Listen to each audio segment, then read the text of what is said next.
Le président bolivien Evo Morales avait annoncé fin novembre 2016 qu'il allait expulser du pays la Banque mondiale et le Fonds monétaire international, FMI.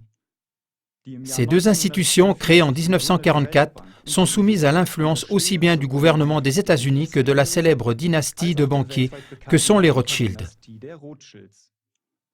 La conséquence de l'action du FMI et de la Banque mondiale est le soutien au gouvernement qui nuise à l'économie.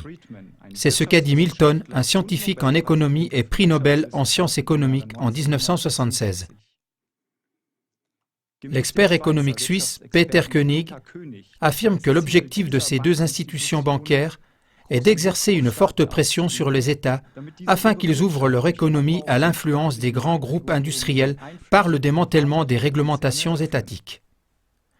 Lorsque les gouvernements se voient ensuite contraints de sauver leur économie, exploités et précipités dans les déficits par ces grandes sociétés, le FMI et la Banque mondiale les attendent déjà avec des offres de crédit.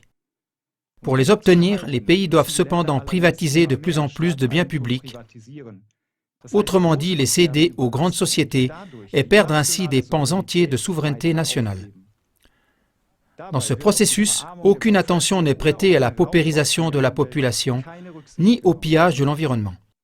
La Bolivie a interdit, dès 2006 déjà, la mainmise de groupes étrangers sur les ressources du sous-sol du pays. En 2008, elle expulsait du pays l'ambassadeur des États-Unis, devenu persona non grata. La Bolivie donne l'exemple qu'il est possible de s'extraire des griffes des stratèges internationaux de la finance. Bravo la Bolivie! Que beaucoup de pays suivent cet exemple.